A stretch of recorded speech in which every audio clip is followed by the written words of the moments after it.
In this section, we're going to look at the different types of pastel and their particular qualities. Now, when you're out there looking for pastels, there are two main types. One is the oil pastel and the other is the soft chalk pastel. They look very similar, but the way they operate is quite different, and this is because of the binding agents that hold them together. Now, the oil pastels feel very greasy, and that's because they are held together, the pigments are held together with wax and oil. And so they operate on paper a little bit more like a painting medium, like oil paint. Great for building up in pastels and thicker layers. Lovely and expressive, but perhaps a little bit more difficult to control and to achieve fine detail with your drawings. The soft pastels are bound together with chalk and clay and a little bit of a gum, which makes them very, very chalky, very much like, you know, the chalks that you used to work with at school, perhaps. The effect of that is that they are lovely to work with on paper, very easy to blend, and they create this great mixture between a drawing tool and a painting tool. So, within the chalk pastel range, there tends to be quite a mix from very soft pastels, like these here, to quite hard pastels. And the soft pastels tend to be broader. They tend to be made from more pure pigment and have less binding agent in them. This means that they're great as a painting implement, as a blending implement, and they just have a lovely soft velvety feel on the paper. In contrast, the hard pastels tend to be a little narrower. They are great for drawing detail, for precision, and also they tend to break less easily. And so they're great to work with the softer pastels so you can control certain areas. So let's just take a look at the qualities of the hard and the soft pastels on paper and see how they operate a little bit differently.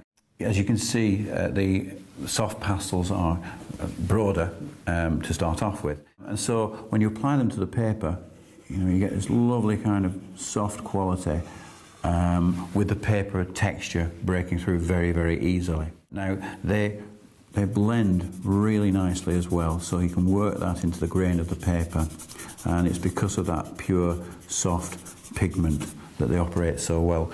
Now, if you're drawing a line with them, then you get this very nice variation in terms of pressure. Now, that's quite useful actually, because you can see also how easily they break and crumble, which is a little bit of a downside, and yet, you know, you learn to work with that and just, you know, blend those little bits in, waste none of it. You do get a really nice kind of variation in the strength of that line, and it's a beautiful responsive medium. Now, another really nice quality of these very soft pastels is their capacity for layering, and so, you know, we've just got this nice blended green here. If I was to then take the soft pink, just drag it across the surface, you'll see that what we actually get is a nice textural breakup where the soft pastel catches on the tooth of the paper, and you see this different layer underneath of the green showing through. So it's got this lovely layering capacity, which can be very, very subtle indeed. Okay, so now let's look at the harder pastel here. This is a Conte Carrier Crayon, and if you just apply this to the surface, it tends to work more interestingly as a drawing tool, and so you can hear the sound of it scratching across the surface there, and then if you were to blend it just a little, then you can see the lines in it still remaining. Of course, if you keep pressing on it, you can work it into the surface more and lose the lines to a degree, but the overall effect is, as you can see, a little bit more muted than the pure colour of the soft pastel. Let's just take a look at the line work now and compare that to the very, very soft line of the dark green that we drew a little earlier. Just dragging it across the surface here, it does have a certain amount of variation. It breaks across the surface quite nicely, but you're working a lot harder at that. And of course, there's not quite the variation, as you can see, in terms of the thickness of the line. Its advantage, of course, is that you can really get a very, very fine quality line, which as you can imagine, in a painting with trees, for example, is exactly what you want. As we did with the soft pastels, let's just take a look at the layering capacity of the harder ones in comparison. Now, I'll just lay down a little bit of colour. You can hear that going on there, scratching across the surface because it's a little bit harder. Just blend it into the surface. It tends to be just a little bit chalkier in the first place when you see that blended compared to the very intense dark pigment. But then when you overlay it, it may not look dramatically different, but there is a subtle difference. And so if I just drag that across, you can see between the two that the contrast between the rich dark tone of the green there and the highlight and light of the pink is greater, and therefore you notice the texture more.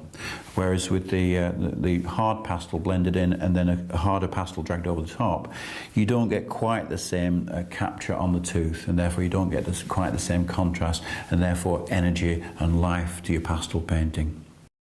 So another option out there on the market is another version of the hard pastels, which is pastel pencils. And they tend to be harder still because they're bound into a pencil form, and of course they've got to last. They are a great tool for precision and also for control. So I'll just show you a little bit on paper here. If you look at that, and in fact hear it as well going onto the paper there. Of course, there's much more sort of limitation in the line quality that we're getting from it, and you tend to build the pastel up. It was just with the side of the lead there, and then if I blend it, you can still just see the line there a little bit, but the blending is a lot softer, a lot less intense because of the chalk content and because of the pigment content. So if we just look at the green in comparison, but you can just vary the pressure and get some really nice kind of light, softer areas, and you've got absolute control over that. And then just blend that one in. Again, you can see that in comparison, the colour is less intense. It's not quite going into the grain as the soft pastel did. If we just overlay a little bit of the pink over the top, you can see that the overall effect of that, when compared to the very soft pastel and to the hard pastel, it's quite different. You're getting a much more muted effect because actually the hard pastel going over the hard pastel is working one into the other. So when you're buying soft pastels, it can be a little bit of a maze really, and they can vary considerably in quality. More expensive soft pastels tend to use pure pigments with very little gum. This means that though they're a little more difficult to handle and perhaps break more easily, they do create beautiful and sublime effects, which of course we'll look at later in the course. Less expensive pastels, in contrast, have more gum and chalk in them, which makes them typically harder and lacking in intensity or depth. Some can be a bit insipid and disappointing as a result, but other ranges are still very good and suitable for most beginners. Now, if we take a look at the Inscribe pastels just as an example, this is a fairly inexpensive box of pastels from Inscribe, which are soft and rich in colour. They're half sticks, which means that you get a wider range for your money at a reasonable price, and also they can be easier to handle because of their size. You can buy box sets of pastels typically from 12 to 24, 36, 48, 64, right up to 120 and beyond. It's also possible to buy genre-specific sets, that is for landscape or portraits, which can take the guesswork out of it. I find that when I'm buying pastels, I need a larger range rather than a smaller range, especially for my central soft pastels that I use all the time. That's because obviously you can't blend and mix the pastels in the palette like you can with oils or watercolours, etc. You need to be able to do that on the paper. And of course, the more that you layer and blend, the less fresh it becomes. So it helps to have a broader range of pastels so that you can apply more subtle colours and more various colours just directly to the surface. So here's a good general starter set, which is not too expensive but will tend to suit most beginners' needs.